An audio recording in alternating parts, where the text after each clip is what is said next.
इस हत्याकांड के विरोध में महात्मा गांधी ने अंग्रेजों के विरुद्ध एक असहयोग आंदोलन छेड़ा। तलाश कर रहे थे किसी रणनीति की। अब जरूरत थी तो सिर्फ रणनीति बनाकर उसे अंजाम देने की। होने के बाद भी क्रांतिकारी गतिविधियां थमी नहीं। फिर से एक प्लानिंग बनाई जाती है जिसमें टारगेट दिल्ली स्थित सेंट्रल लेजिस्लेटिव असेंबली को चुना जाता है। दिन हम बात करेंगे भगत सिंह की, उस भगत सिंह की जिसने अंग्रेजों की नींव हिला दी, उस भगत सिंह की जिसके डर के कारण अंग्रेजों ने तय की गई तिथि से एक दिन पहले ही उन्हें फांसी के फंदों पर चढ़ा दिया।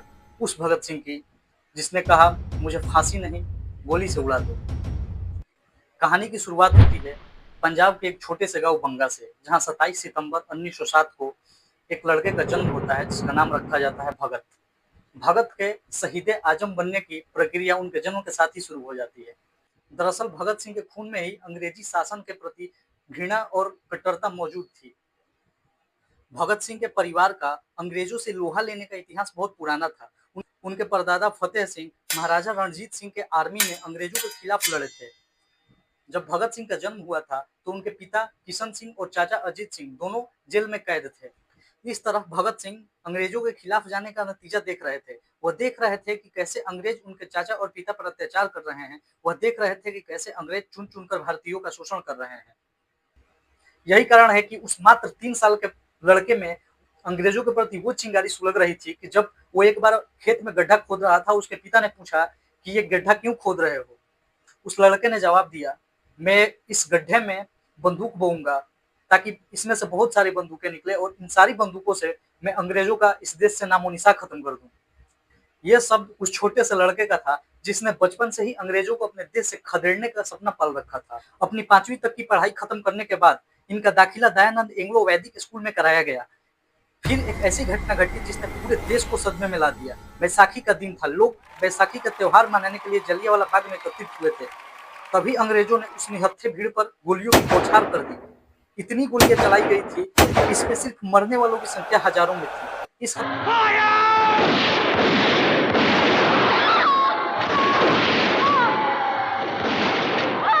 हत्याकांड का उस छोटे से बच्चे पर इतना बड़ा असर हुआ कि वह अपने स्कूल से पैदल चलकर उस जगह पर पहुंचा जहां अंग्रेजों की बर्बरता वहां की मिट्टी में सन गई थी।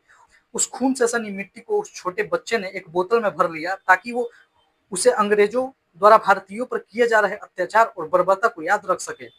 इस हत्याकांड के विरोध में महात्मा गांधी ने अंग्रेजों के विरुद्ध एक असहयोग आंदोलन छेड़ा। इस आंदोलन में सभी भारतीयों, चाहे वो क्लर्क हो, वकील हो, अध्यापक हो या विद्यार्थी, सभी से अंग्रेजी सरकार द्वारा चलाए जा रहे सभी संस्थान से इस्तीफा देने की बात कही गई। भगत सिंह भी इस आंदोलन के हिस्सा बने और गांधी जी का साथ देने के लिए उन्होंने अपना स्कूल छोड़ दिया। आंदोलन अपने चरम पर था। लोग बड़ी संख्या में गांधी जी के साथ थे, लेकिन फिर उत्तर प्रदेश के गोरखपुर के चौरी चौरा में एक आंदोलन ने उग्र रूप पकड़ लिया और लोगों के एक समूह ने उस पुलिस स्टेशन को आग लगा दिया जिसमें 23 पुलिसकर्मी मारे जाते हैं। इस घटना से गांधी जी ने 12 फरवरी 1922 को आंदोलन वापस ले लिया।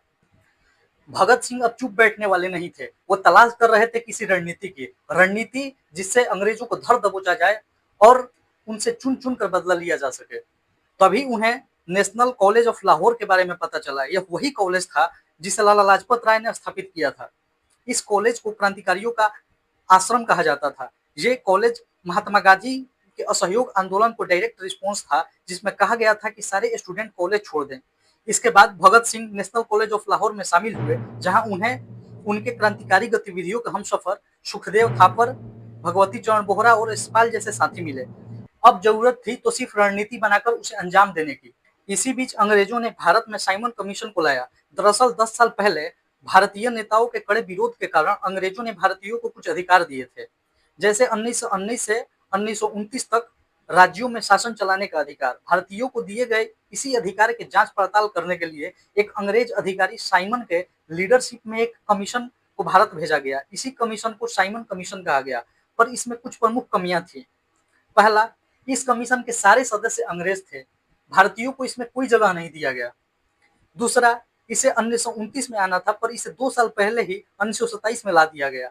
इसमें जालियांवाला बाग हत्याकांड के विषय में माफी भी नहीं मांगी गई थी। इसी के विरोध में लाला लाजपत राय लाहौर में साइमन गो बैक का नारा लगा रहे थे। तभी वहां का superintendent of police James Scott ने लाठीचार्ज का आदेश दिया, जिसमें लाला लाजपत राय को गंभीर चोट आई और अंततः इसी चोट से भारत माता ने अपने एक वीर सपूत को खो दिया। इस घटना का असर पूरे देश पर हुआ। लाला लाजपत राय को अपना गुरु और पिता मानने वाले भगत सिंह और उनके साथियों ने यह कसम खाई कि इसका बदला अंग्रेजों को भुगतना पड़ेगा, और फिर इस उद्देश्य के लिए प्लानिंग बनाई जाती है। प्लानिंग के अनुसार जैसे ही पुलिस स्टेशन से एक अधिकारी सॉन्डर्स बाहर निकलता है, भूलवश क्रांतिकारियों ने उसे जेम्स स्कॉट समझ लिया, और जैसे ही वह अपने मोटरसाइकिल पर सवार होकर आगे बढ़ता है, राजगुरु ने सामने से एक गोली मारी, फिर भगत सिंह ने लगातार कुछ गोलियां चलाई, और प्लानिंग के अनुसार चंद्रशेखर आजाद उन्हें कवर दे रहे थे। इतिहास में इस घटना को लाहौर कॉन्स्पिरेसी केस के नाम से जाना जाता है। इस घटना के बाद भारतीय कुछ नेताओं ने इन लोगों को अंडरग्राउंड होने की सलाह दी, पर अंडरग्राउंड होने के बाद भी क्रांतिकारी गतिविधियां थमी नहीं। फिर से एक प्लानिंग बनाई जाती है, जिसमें टारगेट दिल्ली स्थित सेंट्रल लेजिस्लेटिव असेंबली को चुना जाता है। दिन था 8 अप्रैल 1929 का। असेंबली हॉल में 2 बिल पास किए जाने थे। पहला पब्लिक सेफ्टी बिल, जिसका उद्देश्य था नागरिक स्वतंत्रता को कंट्रोल करना, जिससे भारतीयों पर मनचाहे अत्याचार किया जा सकता था। और दूसरा था ट्रेड डिस्प्यूट बिल, जिसमें शामिल था श्रमिकों और श्रमिक संगठनों के एक्टिविटी को कंट्रोल करना। ये बिल पास होने ही थे, तभी बटुकेश्वर दत्त और भगत सिंह ने कुछ लो इंटेंसिटी बम को असेंबली के बीच में फेंका और इनकलाब जिंदाबाद का नारा लगाया।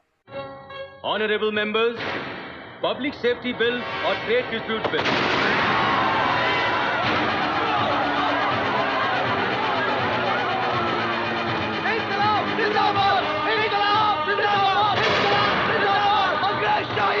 इतिहास गवाह है कि उनका उद्देश्य यदि किसी को नुकसान पहुंचाना होता तो उस असेंबली के चिथड़े उड़ जाते, पर उनका उद्देश्य था गूंगी और बहरी सरकार को धमाकों की आवाज सुनाना, और यह आवाज सुनाना कि इस देश को अंग्रेजों की जरूरत नहीं है।